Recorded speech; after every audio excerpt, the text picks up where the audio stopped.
ఇదివరకు 10 మంది దాకా డెత్ అయ్యారు ఇక్కడ. జనాలకు ఎట్లా కోసపడతారు?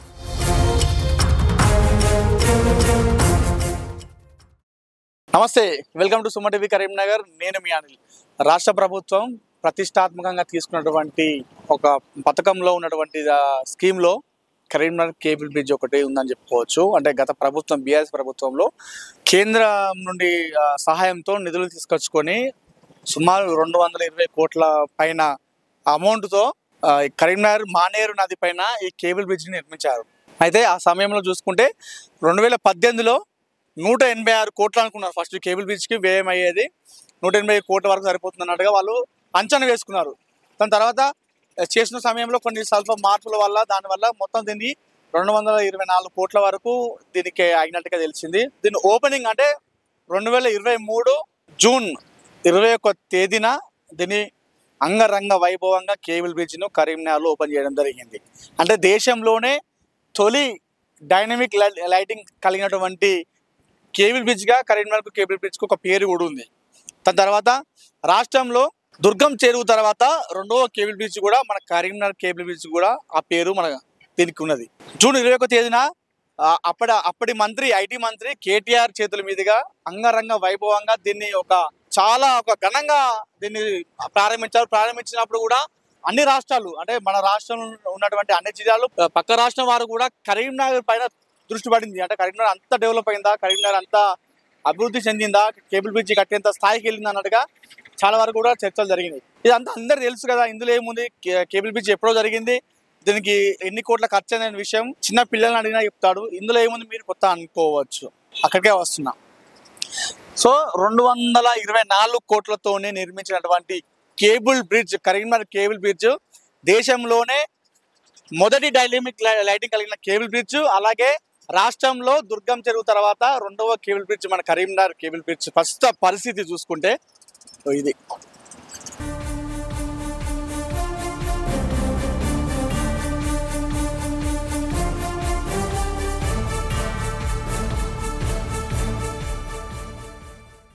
గత నెల జూన్ 21 తారీఖుతోని ఈ ప్రారంభమై సంవత్సరం దాటిపోయింది. సంవత్సరం కాలంలోనే కేబుల్ బ్రిడ్జ్కి ఎన్నో రకమైన మార్పులు జరిపారు. ప్రస్తుతం కేబుల్ బ్రిడ్జ్ యొక్క పరిస్థితి ఇది మొత్తం రోడ్డు అనేది లేకుండా ఇది మొత్తం ఇలా దాటిపోయింది. అంటే 220 కోట్లు అనేది ఎక్కడ కనిపిస్తుంది అన్నట్టుగా చాలా విమర్శ కూడా వస్తున్నాయి. ప్రస్తుతం కరీంనగర్ కేబుల్ బ్రిడ్జ్ అనేది ప్రమాదాలకు నిలయంగా మారింది. అంటే ఈ కేబుల్ బ్రిడ్జ్ ప్రధానంగా నిర్మించడానికి ముఖ్య కారణం ఏంటంటే కరీంనగర్ నుండి హైదరాబాద్ అలాగే వరంగల్కి వెళ్ళే మార్గంలో అల్గనూర్ బ్రిడ్జ్ పైన చాలా ట్రాఫిక్ ఇబ్బంది జరుగుతున్నాయి. సో అటు హైదరాబాద్ ఒకటే రూటు, అలాగే వరంగల్కి ఒకే రూట్ కావడంతో ట్రాఫిక్ ఇబ్బంది ఉండడంతో దీన్ని కరీంనగర్ బైపాస్ ప్రాంతం నుండి డైరెక్ట్ వరంగల్కి వెళ్ళే రూట్లో అంటే సదాశివపల్లి మానకొండూరు కాన్స్టిట్యూన్సీ ఉన్నటువంటి సదాశివపల్లికి అంటే వరంగల్ రూట్కి దగ్గర అయ్యేలా at the same time traffic check పడేలా ఉద్దేశంతో దీన్ని నిర్మించారు. కానీ ప్రస్తుతం ఇది ప్రమాదాలకు నిలయంగా నిలుస్తుంది. కరీంనగర్ కేబుల్ బ్రిడ్జ్ ప్రారంభించిన తర్వాత ఒక 3-4 నెలల్లోనే కురిసిన గట్టి వర్షం జడివాన ఉండటంతో అప్పుడు మొత్తం రోడ్ అంతా చెల్లాచెదరైపోయింది. ఆ సమయంలో కాంగ్రెస్ వారు కూడా చాలా మంది అప్పుడు ప్రభుత్వం బీఆర్ఎస్ మీద ఒక ధర్నా లాంటి కూడా చేశారు. అప్పుడు ప్రభుత్వం కూడా సమాధానం చెప్పుకుంది, మాదేం తప్పు ఉంది, వర్షం కొడితే ఎక్కడైనా కూడా పోతాయి, వాళ్ళు ఏముంది మళ్ళీ వేస్తాము మళ్ళీ క్లియర్ అయిపోతుంది అన్నట్టుగా వాళ్ళు చెప్పడం జరిగింది. కానీ రోడ్డు చూసుకుంటే ఇప్పటికి అదే దుస్థితి కనిపిస్తుంది. సంవత్సరంలోనే ఇప్పటికి ఇలాంటి రిపేర్లు వస్తున్నాయి. ప్రజలు చాలా ఇబ్బందికి గురవుతున్నారు. వారు ఏదైతే గమ్యానికి చేరుకున్న విషయంలో చాలా దగ్గర అవుతున్నటువంటి వరంగల్ రోడ్డు ప్రాంతం ప్రమాదాలకు నిలయంగా మారి వాళ్ళు చాలా మంది కూడా బిక్కుమంటూ ఈ రూట్లో వెళ్తున్న పరిస్థితి కూడా నెలకొన్నది. ఇప్పటికి చాలా ప్రమాదాలు నెలకొన్నాయి. బ్రిడ్జ్ పైన ఏర్పడినటువంటి ఈ రోడ్డు ఈ బ్రిడ్జ్ మీద ఏర్పడినటువంటి ఈ రోడ్ల వల్ల మీరు చూసుకోవచ్చు ట్రాఫిక్ కూడా చాలా అంతరాయం కలుగుతుంది, ట్రాఫిక్ జామ్ అవుతుంది. చాలా మంది కూడా తమ ఆవేదన వ్యక్తం చేస్తున్నారు. కేబుల్ బ్రిడ్జ్ స్థాపించి మాకు ఏమి ప్రయోజనం కలిగింది, దీనివల్ల ప్రమాదాలు జరుగుతున్నాయి. రాత్రి సమయంలో అంటే చాలా మంది కూడా రూట్ అంటే రెగ్యులర్గా రూట్లో వెళ్ళే వారికి చాలా మందికి తెలుసు రూట్ ఎక్కడ మనకి ఇక్కడ రోడ్డు ప్యాచ్ ఏర్పడిందని చాలా మంది తెలుసు, కానీ కొత్తగా వెళ్ళే వారికి మాత్రం అక్కడ నుండి వస్తున్నారు, రాగానే తెలియక ఇందులో పడిపోయి చాలా మంది కూడా ప్రమాదానికి కూడా గురైన సందర్భాలు కూడా ఇలా ఉన్నాయి. రాత్రి సమయంలో ఒక కారు కూడా యాక్సిడెంట్ గురైన సందర్భం కూడా తెలిసింది. ఇట్లా ప్రమాదానికి ఎన్ని జరుగుతున్నాయో తెలియకుండా, అంటే ప్రమాదాలకు నిలయంగా ఏర్పడినటువంటి కేబుల్ బ్రిడ్జ్ని కూడా ఇప్పటికి వరకు అయితే ఎలాంటి మరమ్మతులు లేకుండా ఇలానే జాప్యం చేస్తున్నారు అధికారులు అనుకోవచ్చు, లేకపోతే నాయకులు అనుకోవచ్చు. దీనివల్ల ఏం జరుగుతుందంటే ఇప్పటికి చిన్న చిన్న ప్రమాదాలు జరుగుతున్నాయి.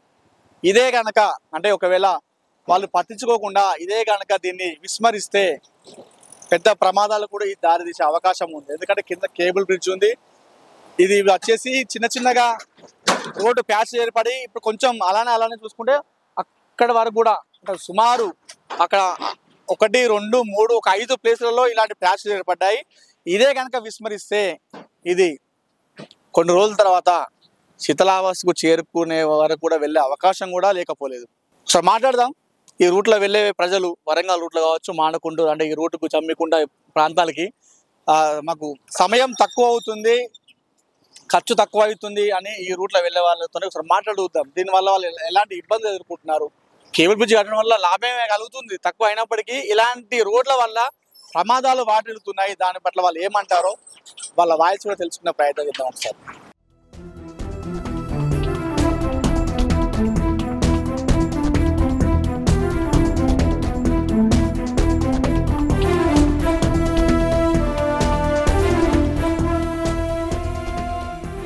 ఈ చూడండి పక్కన ఒక కాల్వ మాదిరిలాగా మొత్తం రోడ్ అంతా ప్యాచ్ అయిపోయింది. దీనివల్ల మీకు లైవ్ లో చూపిస్తాను. చూడండి ఒక లారీ వస్తుంది వెనకాల, ఆ లారీ వస్తుంది మీకు చూపిస్తాను చూడండి. అంటే బైపాస్ ప్రాంతం కావడంతో లారీలన్నీ కూడా వెళ్ళే లారీలన్నీ హెవీ వెహికల్స్ మొత్తం దీని నుండి వెళ్తాయి. లారీ చూడండి,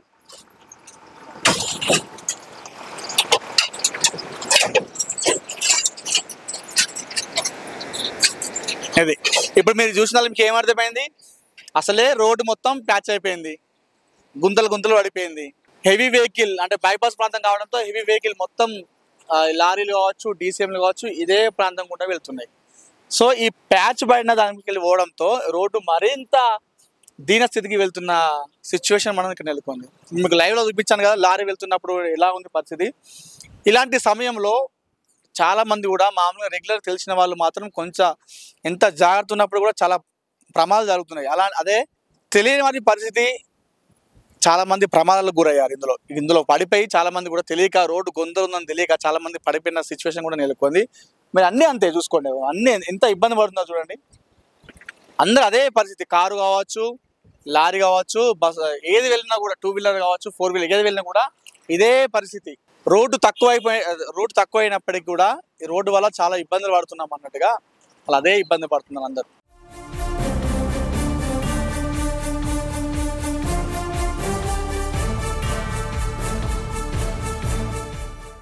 ప్రస్తుతం నాతో ఒక ఆటో కార్మికుడు ఉన్నాడు, ఆటో నడుపుతూ ఈ వేలో వెళ్తుంటాడు. సరే అడుగుదాం భయ్యను ఎట్లా ఉంది ఇక్కడ అన్న. మీ పేరు? నజీర్. ఓకే, ఆటో ఎప్పుడు నడుపుతున్నారు? 3 సంవత్సరాలు అవుతుంది. ఎటు వెళ్తున్నారు? రోడ్డు మానకొండ రోజు ఇదే రూట్లో వెళ్తారు? ఇదే రోడ్లో. ఎట్లుందన్న ఈ సమస్య? ఇప్పుడు ఏర్పడి 1 ఇయర్ అవుతుంది కదా, ఎన్నిసార్లు సమస్య వచ్చింది, ఎట్లా ఉంది మీ ఇబ్బంది? బాగా రోజు వచ్చింది, బాగా సమస్య అవుతుంది. మొత్తం ఆటో మొత్తం ఖరాబ్ అవుతుంది. రాత్రి పూట ఎవ్వరు రారు, ఇబ్బంది అవుతుంది బాగా. ఇంకా టైర్లు పంక్చర్ అవుతుంది, రాత్రి పూట ఇబ్బంది బాగా అవుతుంది. ఆటో డ్యామేజ్ అవుతుంది, యాక్సిడెంట్లు అవుతున్నాయి అప్పుడప్పుడు. ఐస్లాండ్ అవుతుంది, సాయంత్రం పూట ఘోరంగా అవుతుంది, ఆటో మొత్తం ఖరాబ్ అవుతుంది. రాత్రి పూట ఐస్లాండ్ బాగా అవుతుంది. మరి ఏం కోరుకుంటారు మీరు ఫైనల్? ఈ రోడ్ మంచిగా చేయాలి, మనుషులు ఇబ్బంది పడద్దు సాయంత్రం పూట. ఎందుకంటే ఇది ఊకే చేపిస్తున్నారు, పోతుంది రోడ్ అంతే, వాళ్ళ ఇష్టం. ఇప్పుడు ఏం చెప్తారో వాళ్ళే. నా పేరు వినోద్. నా పేరు ఎవరన్నా? కొండపల్లి. రోజు ఇదే రోడ్లు వెళ్తారు? ఇదే రోడ్లు వెళ్తారు. ఏంటన్నా రోడ్డు సమస్య ఎట్లున్నది? బాగా ఇబ్బంది ఉంది. అంతకుముందు మంచిగానే ఉన్నాయి కానీ ఇప్పుడు బాగా ఇబ్బంది ఉంది. మొత్తం వెహికల్ పోయేటప్పుడు బాగా ఇబ్బంది అవుతుంది. బండి ఓటేకి వేసుకుని పోదామంటే బాగా ఇబ్బంది అవుతుంది. ఏ బండి వచ్చి వెనకలు గుద్దుతుందో అని భయం అవుతుంది. మరి ఏం కోరుకుంటారు మీరు? ఏం కొరకట్లేదు, మొత్తం రోడ్ తీసేసినా పర్లేదు అనుకుంటున్నాం. అంతే, లేకున్నా పర్లేదు అనుకుంటున్నాం. అంత ఇబ్బంది అవుతుంది మీకు? అంత ఇబ్బంది అవుతుంది. ఇవరకు 10 మంది దాకా డెత్ అయ్యారు ఇక్కడ. చనిపోయిన సంఘటనలు జరిగినాయి బాగానే. ఓకే, ఇంతవరకు ప్రమాదాలు అనుకున్నాం, ఇక్కడ చనిపోయిన వాళ్ళు కూడా సంఘటనలు ఉన్నాయంట. ఓకే, బాగా ఇబ్బంది అవుతుంది మీకైతే చాలా మంది కూడా. అవును, చాలా ఇబ్బంది అవుతుంది. కొందరు అయిపిస్తే బెటర్. ఏదో ఎవరో ఒకరు చేపిస్తే అయిపోతుంది కదా.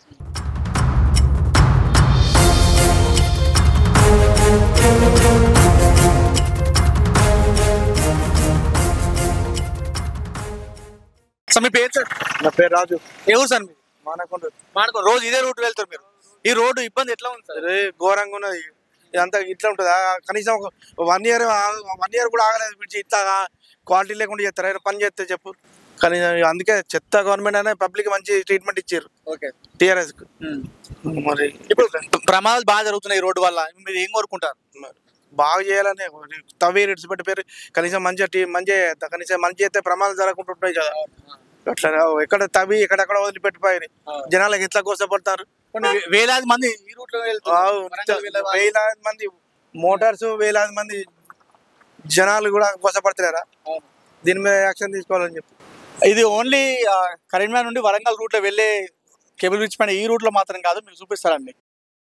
ఇది కేవలం కరీంనగర్ నుండి వరంగల్ రూట్ లో వెళ్ళే ఓన్లీ ఆ రోడ్డు మాధ్యమంలోనే ఈ ప్రాబ్లం అనేది జరగలేదు. ఇది ఒక్క దగ్గర జరిగింది. ఎందుకంత నిందిస్తున్నారు అధికారులు కావచ్చు, నాయకులు కావచ్చు, మీరు అనుకోవచ్చు. ఇది వరంగల్ నుండి కరీంనగర్కి వెళ్ళే రూట్ లో కూడా ఇదే పరిస్థితి ఏర్పడింది. ఈ రోడ్డు పైన మీరు చూసుకోండి ఒకసారి విజువల్స్ లో. Same situation. ఆ రూట్ లో ఎన్ని ప్యాచ్లు పడినాయో 4-5 ప్లేసెస్ లో సేమ్ ఈ రోడ్ లోను కూడా అదే పరిస్థితి, అదే దుస్థితి. ఈ రూట్ లో వెళ్తున్నంత సేపు ప్రయాణికులు బిక్కు అంటూ వెళ్తున్నటువంటి సిచ్యువేషన్ అయితే మనం చూసుకోవచ్చు ఇక్కడ.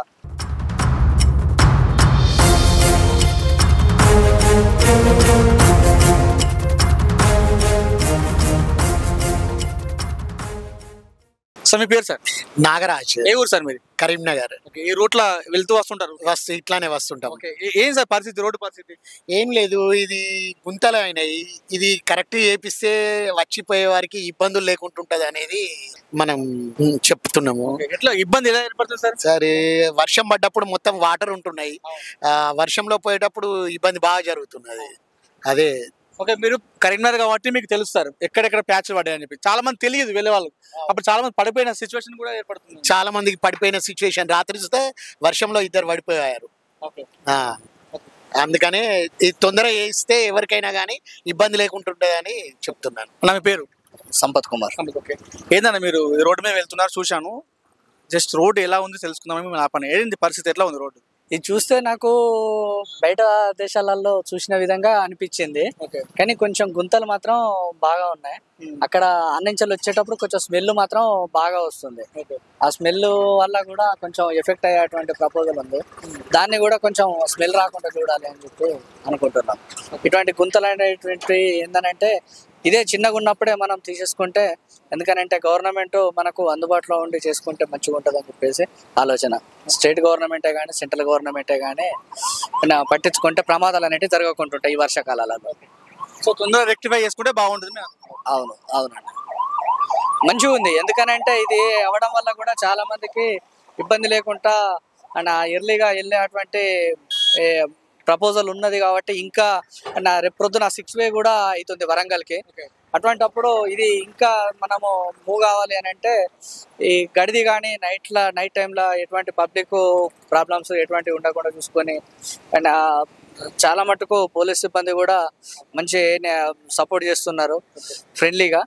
అండ్ అలాగే ఏంటంటే ప్రజలలో కూడా మంచి ముందుకు పోవాలని చెప్పేసి అనుకుంటున్నాం. 220 కోట్ల రూపాయలతో నిర్మించబడ్డటువంటి కరీంనగర్ కేబుల్ బ్రిడ్జ్ ప్రస్తుతం ప్రమాదాలకు నిలయంగా మారింది. ఎప్పుడు ఎక్కడ ఏ ప్రమాదం జరుగుతుందో అన్నట్టుగా ఇటు ఈ ప్రాంతం గుండా వెళ్లే ప్రయాణికులు చాలా ఇబ్బంది పడుతూ వెళ్తున్నటువంటి సిచ్యువేషన్ కూడా మనం చూసాం. ఇప్పుడే మనం మాట్లాడించాం ప్రయాణికులతోని. ప్రయాణికులు చెప్తుంది ఒకటే, ఈ రోడ్డు వల్ల మేము వెళ్ళే సమయం కావచ్చు, వెళ్ళేటువంటి మార్గం కావచ్చు, మాకు దగ్గరయ్యే విషయం దేవుడెరుగు, ప్రాణాలు పోతున్నటువంటి పరిస్థితులు ఏర్పడుతున్నాయి. దయచేసి అధికారులు కావచ్చు, దీనికి సంబంధించిన అధికారులు కావచ్చు, నాయకులు కావచ్చు, వెంటనే స్పందించి ఈ కరీంనగర్లో నిర్మించినటువంటి కేబుల్ బ్రిడ్జిను వెంటనే మరమ్మతులు చేయకపోతే, అంటే ప్రమాదం చిన్న స్థాయిలో ఉన్నప్పుడే దీన్ని మనం మెరుగుపరుచుకోవాలి. దీన్ని ఇలానే విస్మరిస్తే భవిష్యత్తు ఒక పెను ప్రమాదం జరిగేంత వరకు తీసుకుపోవద్దు అన్నట్టుగా వాళ్ళు చెప్తున్నారు. దయచేసి సుమన్ టీవీ చెప్తుంది ఒకటే, దేశం మొత్తం చూసేలా కరీంనగర్లో ఈ కేబుల్ బ్రిడ్జ్ నిర్మించారు, కానీ రోడ్డు ఇక్కడికి వచ్చి చూస్తే పరిస్థితి ఇలా ఉంది. వెంటనే స్పందించి ఈ రోడ్డుని మరమ్మతులు చేసి ప్రమాదాలకు కేంద్ర బిందువుగా ఇది కావద్దని చెప్పేసి మేము కోరుతున్నాం. కెమెరా పర్సన్ చరణ్తో అనిల్, సుమన్ టీవీ, కరీంనగర్ నుండి.